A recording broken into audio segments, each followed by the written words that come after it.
जय गुरुदेव, जय माता की। मित्रों, आपने कभी यह देखा है या सुना है कि एक महिला का भाव दूसरी महिला के प्रति साधना करते हुए, पूजा पाठ करते हुए कैसा रहता है और उसके कारण ही वह दुखी भी रहती है?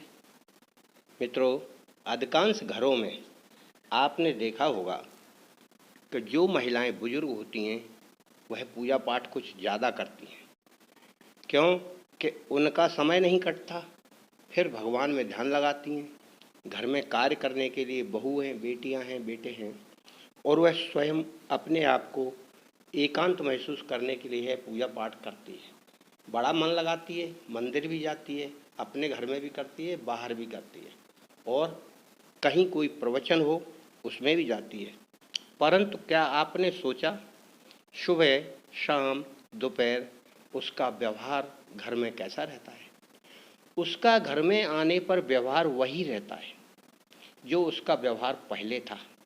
कटु वचन, तीक्ष्ण वाणी, विचार उल्टे, और वह अपनी बहू को, अगर उसका बेटा खत्म हो गया है यानी बहू विधवा है, तब तो उसका और भी विकराल रूप हो जाता है। पहले बात तो ये यही कहती है कि तू मेरे बेटे को खा गई। दोबारा फिर सोचती है कि तू भाग्यहीन है, तू कुलच्छनी है, तेरे कारण ही मेरा बेटा चला गया। उस बहू पर क्या बीतती है?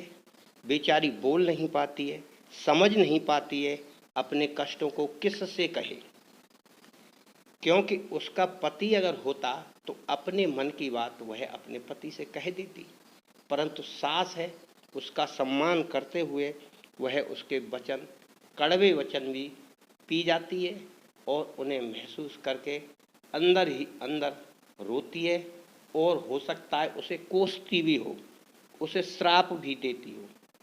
तब क्या वह बुजुर्ग महिला जो साधना करती है, भगवान को बड़ा प्रेम करती है, क्या वह सुख पाएगी? अपने घर के मंदिर को जिसने स्वर्ग नहीं बनाया, वह बाहर के भगवान के मंदिर में जाके क्या करेगी? उसको वहाँ जाने से कोई तात्पर्य नहीं, ना उसका कुछ फल मिलेगा उसको। वह केवल लोगों को दिखाने के लिए और अपनी सहेलियों को बताने के लिए, अपना समय पास करने के लिए वहाँ जाती है और इधर उधर की दुनिया भर की बातें करती है। हो सकता है दूसरे लोगों की और अपनी बहू की बुराई भी करती हो कि मेरी बहू ऐसा करती है, तेरी बहू अच्छी है, मेरी बेटी ऐसा करती है, तेरी बेटी अच्छी है। इस प्रकार की भाषाओं का इस्तेमाल अधिकांश स्त्रियां करती हैं, जबकि मंदिर जाते हुए और आते हुए भगवान का भजन करना चाहिए, भगवान का नाम लेते जाना चाहिए, और वहाँ से आकर इस तरह की वार्ता नहीं करना चाहिए। जब बाहर से मंदिर से आकर नेगेटिव ऊर्जा लेकर घर में आएगी तो घर में क्या सुख शांति रहेगी? मित्रों, इस तरह की स्त्रियां 80% हैं जो अपने घर को मंदिर नहीं बना पा रही हैं, केवल भगवान में आस्था रखती हैं दिखाने के लिए, और पूरी तरह से आस्था अगर वो रख लें तो आपका घर ही स्वयं मंदिर हो जाए। किसी व्यक्ति ने, किसी शायर ने, किसी कवि ने लिखा है कि तेरे पूजन को भगवान बना मन मंदिर आलीशान। जब मन ही को मंदिर नहीं बना पाए तो ये बाहर ईंट पत्थर और गारे से बना हुआ मंदिर आपके कोई काम का नहीं। सारी संसार की, सारे ब्रह्मांड की शक्तियाँ इस मंदिर में विराजमान हैं। उन शक्तियों को, इन शक्तियों से अगर आपने जोड़ लिया तो फिर कोई ऐसी जगह नहीं है जहाँ आपको भगवान नजर ना आए। हर व्यक्ति में, हर प्राणी में, हर जीव में आपको ईश्वर ही ईश्वर नजर आएगा। मित्रों, अलग अलग लोग अलग अलग विचार रख के अलग अलग साधनाएं करते हैं, मगर अपने व्यवहार में अंतर कुछ नहीं लाना चाहते। फिर जब कोई दूसरा व्यक्ति अपनी सिद्धि और साधनाओं के बारे में बताता है, तब वह कहते हैं कि हम ये साधना छोड़कर ये साधना करेंगे।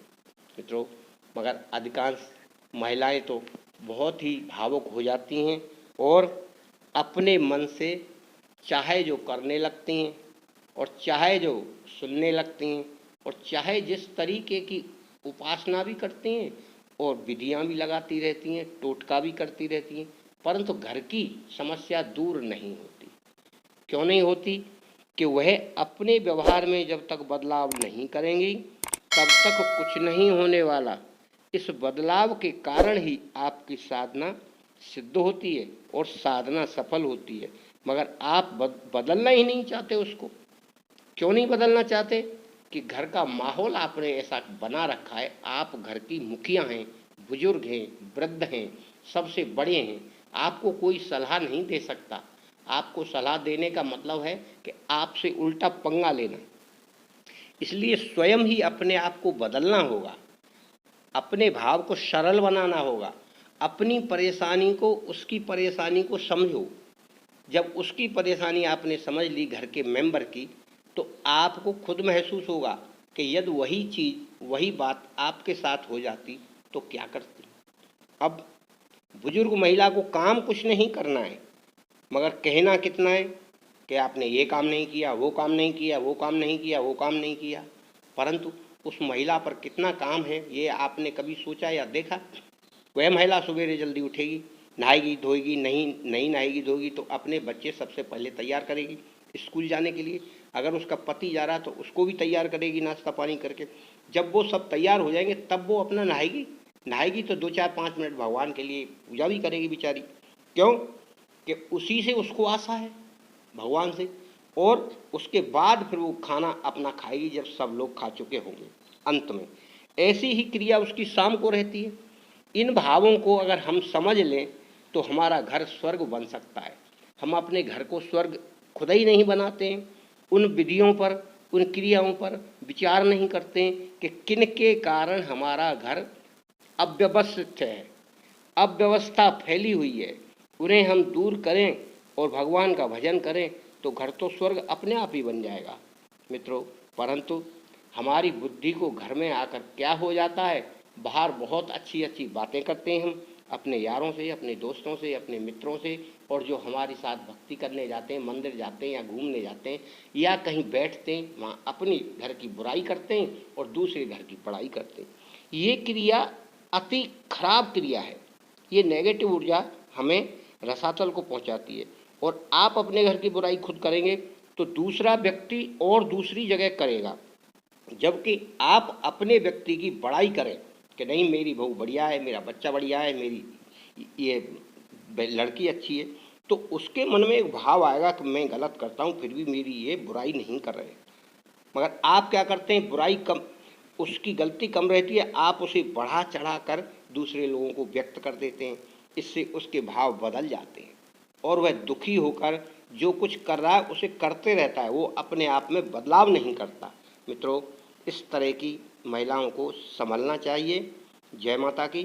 भगवान ईश्वर माँ आपके ऊपर कृपा बनाए रखे।